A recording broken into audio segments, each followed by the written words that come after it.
Today's episode of Great Stories in Bioethics has to do with a somewhat traumatic and famous episode that happened to me teaching medical ethics to 165 medical students in my second year at UAB.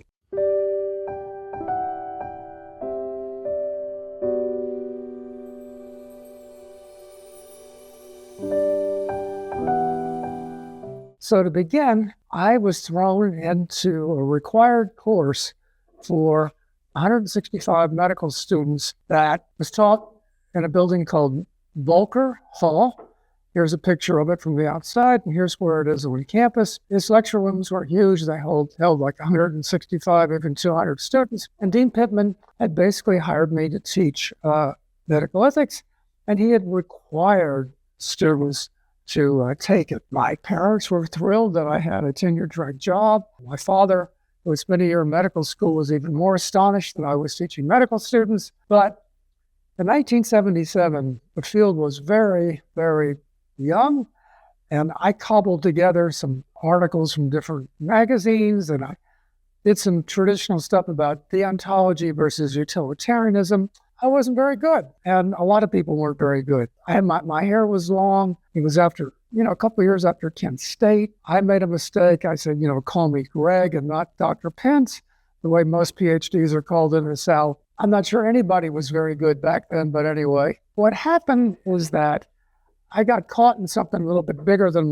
myself, my course. The medical school had agreed before my course that a certain number of students, I think it was 32, would spend their third and fourth year in Huntsville, and another 32 would spend it in Tuscaloosa. And many students perceived this as not as good of training, especially for specialties, as occurred in Birmingham, where there were many, many major hospitals and patients, and they were mad. Secondly, when Pittman had required this course, he required it on Tuesday and Thursday afternoons, when previously they had played intramural sports. And they weren't that happy about having this taken away from them and having an extra course, which was graded. Eventually it became letter graded, which was that's another episode about the trouble that caused. But still, I was happy to have a tenure-track job. There were exciting issues going on about abortion, Karen Quinlan, the Tuskegee syphilis study. I thought I could handle it. But what happened is that one day during a medical class, a student wearing a rubber Donald Duck mask snuck up behind me and smashed pie in my face. And he got kind of carried away. I think kind of knocked my glasses off, half knocked me down. I was attacked. I felt like I was attacked. Today, I would fear a knife or a gun. And in classrooms, there were panic buttons. A very nice student kind of woman came up and helped me. I take the pie off my face. I dismissed class. My clinical mentor, Kirk Avent, was nearby teaching a class, and someone got him, and he came over to comfort me, and he didn't understand what had happened. He said he was going to call Dean Pittman. And so I walked a couple blocks west to the Humanities building, my sort of a sanctuary where Jim Rachel's was there. And I told him what had happened, and he was mad. He said, this is bad. This should not have happened. And so I went home. My wife at the time was doing her PhD studies in psychology at Tuscaloosa and wasn't home. And I was sitting there sort of licking my wounds when Dean Pittman called and said he was furious that I had been attacked. I had been appointed and placed by him. And he announced that he was going to kick them all out of school. I felt a little ambivalent about that because I didn't feel like I was really that competent teaching this course, but I also felt aggrieved. So the next morning, there was a mandatory attendance in a lecture room, and the great Paul Masano in his starch white coat. He was a pediatrician and kind of advocate for the student. He helped write residency letters.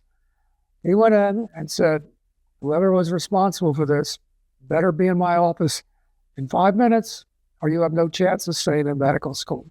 And reluctantly, more students came down the aisle and went to his office. And it turned out that they had decided to pie one of the professors. They were going to pie an old guy named Marshall Hartley, but he was too powerful. So they thought they would pie the new guy, Pence.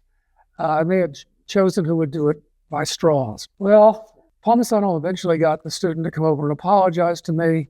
I don't remember his name anymore, who it was. I don't know if he was sincere. But the dean, Pittman, assigned it to the student honor court. And I don't know if you know this, but student honor courts are always more punitive than faculty. And I testified about what happened and its effect on me.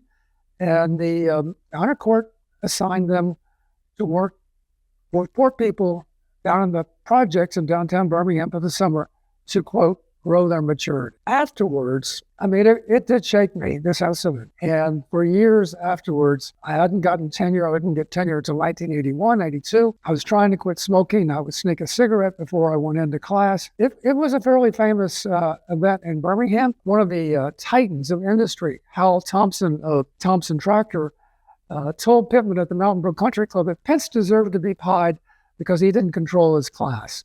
And according to Pittman, this whole event was being discussed at the highest levels of Birmingham society, unknown to me. So for a long time, I was uptight, teaching all these medical students and assigning them grades. Eventually, it faded. I felt more confident. Eventually, 20 years later, I won a teaching award for best course. And before that, in one particularly good course, at the end, when students gave me some applause, some of the students who had an older brother or sister in the pie class came up to me very slowly, smiling, gave me a pie to kind of celebrate in a different way a pie in medical ethics. That is the story of Pence being pied in medical ethics. And I hope you enjoy it, the story, more than I enjoyed being pied.